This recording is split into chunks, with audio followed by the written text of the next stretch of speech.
What up, world? It's Machiavelli the Don back with another reaction, y'all, on Lil Durk footage going viral in jail. If you're new to the channel, don't forget to hit that subscribe bell. Yeah, y'all, this is raw footage of Lil Durk, y'all. You know what I'm saying?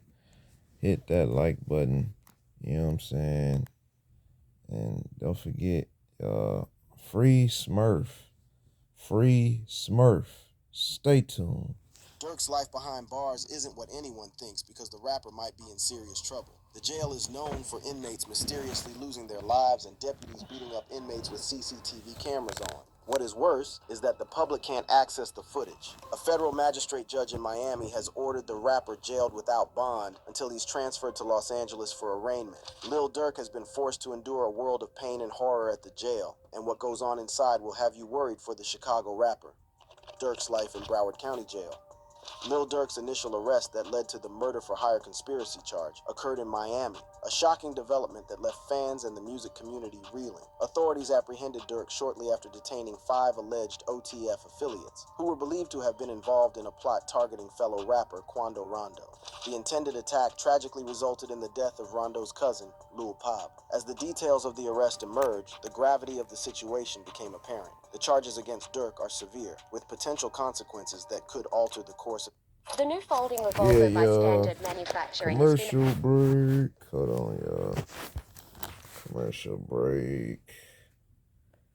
Let me wind it up for y'all. Hold on. You know what I'm saying? Don't forget to hit that like button, y'all. It's about Lil Durk. You know what I'm saying? Hold on. Don't forget to hit that like button, y'all. It's about Durk. Durky old. Free Smurf, y'all. Free Smurf. Hold on. You know what I'm saying? Getting it right for y'all. Free Smurf.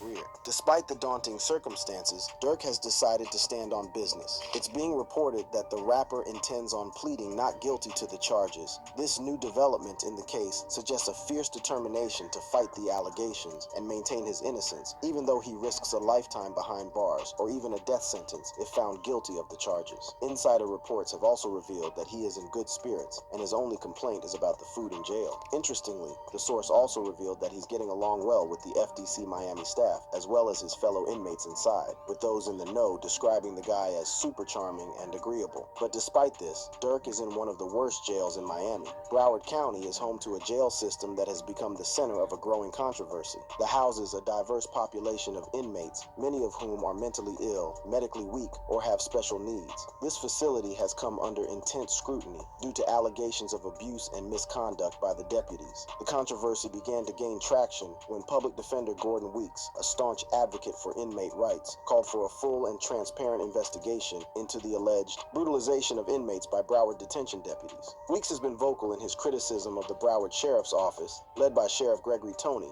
for its refusal to release video footage from the jail's extensive camera system. This footage, he argues, is crucial for understanding the true nature of the incidents and ensuring accountability for any misconduct. This isn't looking good for the Chicago rapper, since anything could happen to him at the jail, and the CCTV footage wouldn't help improve any kind of mistreatment from the deputies. Sheriff Toney's refusal to release the videos has been justified by citing a Florida statute, which exempts security system video from public record. However, Weeks points out that the statute also allows for the release of such footage to other local, state, or federal agencies in furtherance of their official duties. This legal loophole suggests that Sheriff Toney could, if he chose, provide the videos to the public defender's office, raising suspicions about the reasons behind his steadfast refusal. And to prove that Durkio could be in a world of pain in this jail, there's reports that some inmates are beaten up in the full glare of the cameras and denied food for days. Freddie Lee Jones, a 38-year-old black inmate, was allegedly beaten by deputies while in solitary confinement. Jones, who was arrested for a misdemeanor count of criminal mischief, reportedly endured 2 days without food before the incident. That day, Jones reportedly splashed water outside his cell, an act that triggered the violent response from around 9 deputies. According to eyewitness accounts, these deputies stormed into his cell and began a brutal assault, punching, kicking, and beating Jones as he lay defenseless on the floor. The aftermath was a scene of horror, with blood staining the bed sheets and walls of his cell. The witness, who had no prior relationship with Jones, was so appalled by the brutality that he immediately reported the incident. The next day, Jones's lawyer found him in a wheelchair, unable to sit up due to the pain from his injuries. His face was a testament to the violence he endured, with 2 black eyes, cuts, a chipped tooth, and a swollen foot. Nikki Jones, his sister and caregiver, expressed her outrage at the lack of notification and transparency from the Broward Sheriff's Office. She revealed that the beating occurred within a view of the jail's cameras, yet the footage remains unreleased, shrouding the truth in secrecy. The Broward County jail system, with its 682 cameras, is designed to monitor and ensure the safety of inmates. These cameras provide comprehensive coverage, capturing multiple angles of housing units and individual cells. Yet despite this extensive surveillance, the footage remains inaccessible to the public and those seeking justice for the victims of alleged abuse. What should cause Lil Durk to worry is that Freddie Lee Jones's case is not an isolated incident. Public defender Gordon Weeks has highlighted a series of troubling cases that reveal a pattern of neglect and misconduct within the jail system. One such case is that of Kevin Desir, a black man with a history of mental health issues, who died after a violent struggle with 6 detention deputies. Desir, who was experiencing a manic episode, suddenly became unconscious during the altercation. Despite the presence of video evidence, the public has been denied access, leaving many questions unanswered. The Broward medical examiner could not determine the cause of Desir's death, and no charges were filed against the deputies involved. This lack of accountability has fueled further outrage, as Weeks continues to demand the release of the video footage to ensure transparency and justice. Another case that shows the jail's horrors is that of Herbie Crussell, a white inmate who allegedly committed suicide while under the supervision of the jail staff. Crussell, known for being a beggar and addict, was housed in a facility meant to cater to inmates with mental health issues. His death, shrouded in mystery, raises serious concerns about the adequacy of care provided to vulnerable inmates. Joseph Williams, a 26-year-old inmate with a long-standing history of mental illness, also died in custody under suspicious circumstances. Arrested for an attempted purse snatching, Williams's mother had repeatedly expressed concerns about his mental health to the jail staff. Her pleas went unheard, and Williams died shortly after she began advocating for his treatment. But brutal deputies and suspicious deaths aren't the only thing Durkio should be worried about, because drugs often find their way into the jail. Well, turns out that the OTF head honcho has been struggling with drug addiction. Earlier this year, the rapper revealed that he had checked into rehab. Listen, we got word that you were in rehab. Yeah. Right? Yeah. I mean, can we talk about that a little bit? No, we good. I want to embrace it, you know what I'm saying? Because it helped me a lot. I won't even say it was tough at first. It was tough at first, but it ain't that tough because I already knew what I wanted. You know what I'm saying? I knew what was holding me back. Durkio even revealed that he wanted to deal with his addiction to cocaine and Xanax to become a better father and leader. Is that what it was? Was coach? Yeah, that. I wanted better. You know what I'm saying? I want to be a better man, a better father, a better leader. And now it seems all his hard work might be undone, because in July this year, an inmate died from fentanyl overdose. With drugs being brought into the jail, Durkio might find himself falling back to his old destructive habits. But how did he find himself in this situation? Turns out his plan to take out one of his ops was his downfall. But even worse is that he was sold out by one of the people who was key in the planning and execution of Quando Rondo's attempted murder and the murder of his cousin Lul Pap. This is none other than Durk's buddy, Brick Baby. Lil Durk's journey to Broward County Jail.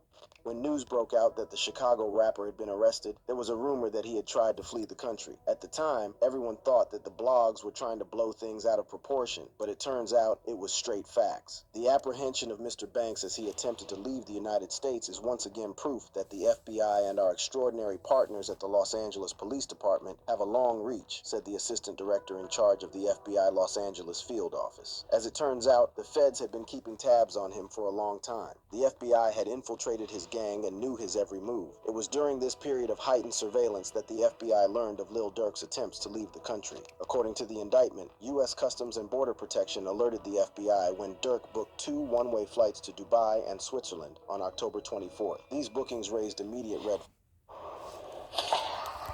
Yeah, y'all, hit that like button, y'all, for Smurf. Hit that like button for Smurf, y'all. Hold on. Commercial break. Y'all know what it is. Hold on. Getting it right for y'all. Getting it right, buddy. You know what I mean? Smash that like button for Lil Durk, y'all. Hold on. Smash that like button. Getting it back right, you know what I'm saying? Free Lil Durk, y'all. Hit that like button for Lil Durk. Flags, as they suggested an attempt to evade the legal consequences of the unfolding indictment. While Lil Durk did not board the flights to Dubai or Switzerland, the situation took a more dramatic turn when the FBI discovered that he had also arranged for a private plane to depart Miami and arrive in Italy. This revelation added a new layer of urgency to the investigation, prompting law enforcement to act swiftly. On the evening of Thursday, October 24th, FBI agents moved in to arrest Lil Durk at the Miami area airport. The arrest took place around 8 p.m., just an hour before his scheduled departure to Italy. The swift action by law enforcement ensured that Lil Durk would not evade justice as he was transported to Broward County Jail. A federal magistrate judge in Miami ordered him jailed without bond until he is transferred to Los Angeles for arraignment. The federal indictment reveals that 5 individuals associated with OTF, Kevin London Grant, DeAndre Dontrell Wilson, Keith Jones, David Brian Lindsay, and Asa Houston, were also charged in Los Angeles with plotting to kill rapper Quando Rondo. This plot is believed to be a retaliatory act linked to King Von's death. As law enforcement intensified their investigation into the activities of OTF, they uncovered a web of connections and communications that suggested a coordinated effort to target Quando Rondo. The indictment details how these individuals allegedly conspired to carry out the murder-for-hire plot, which ultimately led to their arrests. Court documents allege that the 5 men used OTF-affiliated credit cards to book flights and rental cars to the scene of the shooting, and now they are faced with grave charges, including murder-for-hire involving a death and the use of a machine gun in a violent crime. On August 18th, 2022, a carefully orchestrated plan was set into motion, aiming to ambush and eliminate Quando Rondo in the heart of Los Angeles. The details of this plot, as revealed through federal court records, paint a chilling picture of the lengths to which individuals were willing to go in pursuit of vengeance. The day began with Lil Durk's associates, DeAndre Wilson, Keith Jones, David Lindsay, and Asa Houston, arriving in Los Angeles. They had traveled from Chicago to San Diego and then driven to Los Angeles, allegedly using funds provided by Durk himself. The group was determined to carry out their mission with precision and stealth, avoiding any direct links to Durk by following his alleged instructions to avoid booking flights under names associated with him. The feds revealed that they obtained information from Durk's iCloud where he warned them not to book anything in his name. However, despite the warning, they still went ahead and booked the flights using a credit card linked to Lil Durk and OTF. Upon their arrival, the OTF members met with Keon Grant, a top associate who had flown to Los Angeles on a private jet. Now this is where things get interesting, because an updated indictment has a new chilling detail. It turns out that Keon Grant didn't fly alone. Lil Durk was with him. Grant played a crucial role in the operation, securing hotel accommodations for the group, purchasing ski masks, and obtaining 2 luxury sedans to be used in the ambush, according to court records. Grant also provided Jones, Lindsay, and an unidentified third man with firearms. The group allegedly began tracking Quando Rondo as he traveled around Los Angeles in a Cadillac Escalade. Quando Rondo's car stopped at a gas station, which would turn out to be a grave mistake. Here, Asa Houston allegedly parked his car strategically behind the station, setting the stage for the ambush. As Quando Rondo and Robinson stopped at the gas station, Jones, Lindsay, and the unidentified third man reportedly exited their vehicle, armed and ready to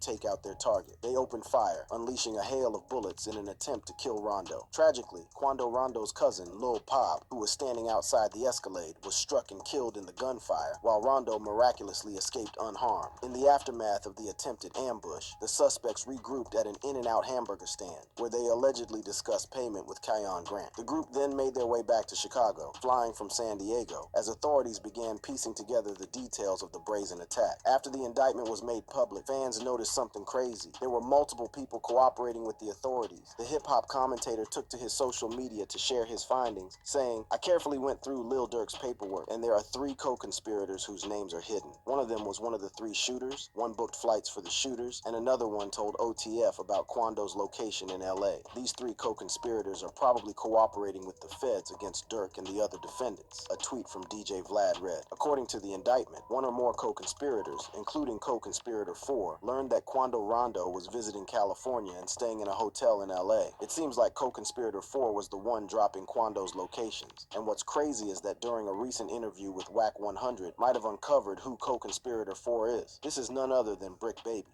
If you go in there and look at that report, number 4 is a local guy that was dropping Quando's locations. According to Whack, the world thought that the shooting in Atlanta that almost killed Quando Rondo and saw the rapper's cousin die was a drug deal gone bad between Armenians or Persians. We all thought that was a bad drug deal, weed deal. You know that.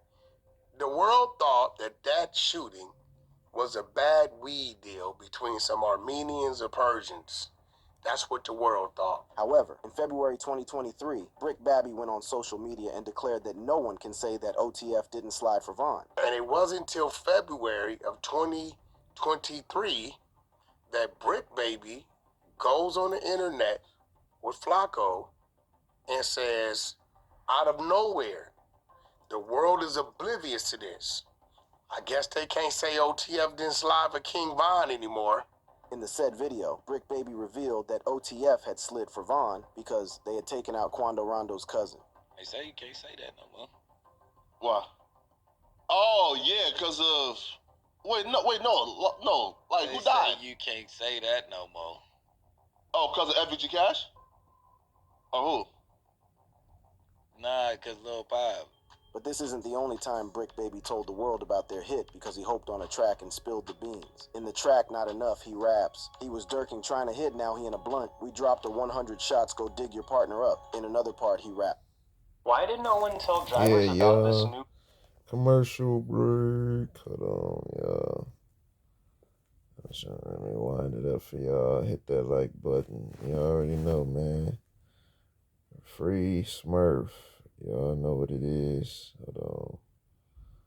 Hit that like button, y'all. Smash that like button. Let's get this up to 500 views, y'all. Hold on. You know what I'm saying? Hold on. Getting it right now. Okay, y'all.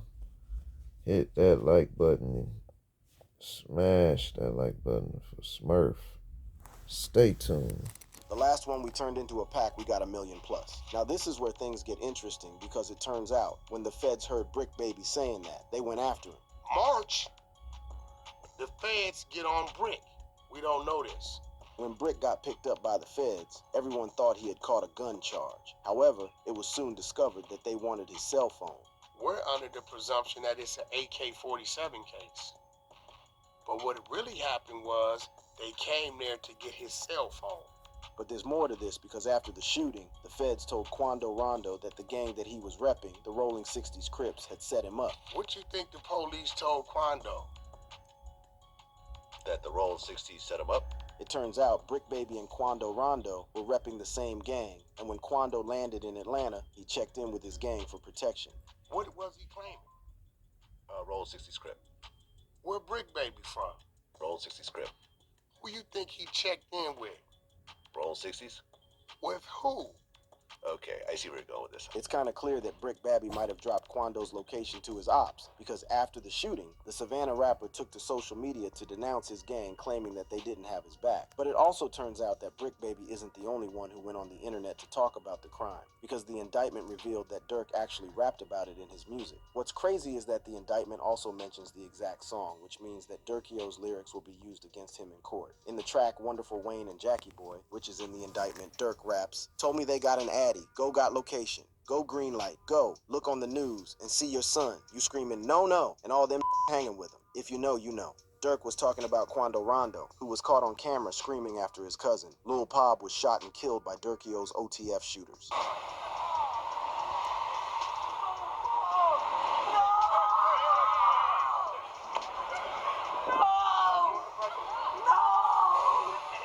Durk's court case is about to be wild. His buddies snitching on him, his violent lyrics being used in court. The rapper is about to face a case like none he has faced in the past, and Durk has faced quite a few in his time. From gun charges to attempted murder charges, the Chicago rapper has one wild rap sheet. Lil Durk's criminal past. The OTF head honcho was a regular in jail before he became a successful rapper. His days behind bars date back to 2011 when he was arrested on a weapons charge. Being his first offense, Lil Durk was sentenced to 3 months in prison. This wouldn't help him get off the streets because just 2 years later, the rapper was arrested again and charged with unlawful use of a weapon by a felon. This time, he was given 18 months probation after pleading guilty. However, during this probation, Durk was allegedly caught by police in possession of 2 guns, leading to another weapons-related charge. The case was was eventually dropped after a judge ruled that the rapper was not in possession and control of the guns, and therefore did not violate his probation. And in 2019, Durk was caught up in an attempted murder case and was taken into custody in one of the most drama-filled arrests. The Atlanta police issued an arrest warrant for Durk on May 29, 2019. The Chicago rapper was hit with 5 felony charges. These included criminal attempt to commit murder, aggravated assault, unlawful association with criminal street gang to conduct or participate in crime, possession of a firearm during commission of a felony, and possession of a firearm by a convicted felon. Despite the fact that he was on tour when the warrant was issued, Durk canceled everything and went straight to Atlanta. He immediately dropped a record titled Turn Myself In. The next day, the rapper wasted no time in getting ahead of any narrative by granting WSB-TV an interview at his lawyer's office. In the interview, the rapper revealed that he was about to surrender to the authorities the same day. According to him, he had nothing to hide, nor nothing to run from. You're about to surrender as we speak. Yeah, How come? because I have nothing to hide. Like, I have nothing to run from. Lil Durk also maintained his innocence and denied committing any of the 5 charges leveled against him. Did you do it? Did you shoot this man? Did you commit the other crimes of which you're accused? No. The rapper then proceeded to surrender himself to authorities at the Fulton County Jail the same day. Years later, the case would take a different turn. In late October 2022, all charges against Durk were dropped due to insufficient evidence. Durkio's fans thought that he was done catching cases because he had turned to Islam and even gone to rehab to clean himself up. The rapper even took to his social media to reveal that he had turned over a new leaf and would not waste his new life after all his felony cases had been cleared. Everybody should get second chances at life. It's about what you do with it. Alhamdulillah, my background wiped and clean of all cases. I ain't a felon anymore. Who would have thought? I want to thank everyone who helped push my vision forward. Thank you from the bottom of my heart. The rapper posted. But that's not the only time the rapper had publicly revealed that he was a changed man. On August 18, 2024, Lil Durk made a public declaration that would reverberate through the music industry and beyond. Taking to Instagram, the rapper shared a post that was both personal and profound, reaffirming his Muslim faith and denouncing his Hold on. Yeah, commercial break. Commercial break. Hit that like button, y'all. Hold on, y'all. Let me wind it back up, you know what I'm saying? Free Smurf.